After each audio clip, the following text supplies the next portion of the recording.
Siswa kelas 5 Sekolah Dasar Negeri Lubuk Ing Musirawas, Sumatera Selatan, yang dikeroyok temannya kini dirawat di Rumah Sakit Muhammad Husin, Palembang, setelah menjalani operasi setelah sebelumnya sempat koma 3 hari.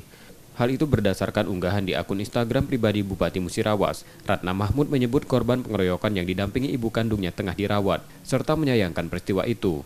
Ia memastikan menanggung seluruh biaya perawatan dan pengobatan di rumah sakit. Aparat, apa yang terjadi di situ, nanti kita akan bantu penyelesaiannya untuk apalagi anak itu. Upaya kita dari Pemkab Nanti sendiri. saya telepon dokter dari Rumah Sakit Sobirin di Dr. Sopian untuk ditangani semaksimal mungkin ya. Apa kita akan tetap bantu? Ya kita bantu nanti ya.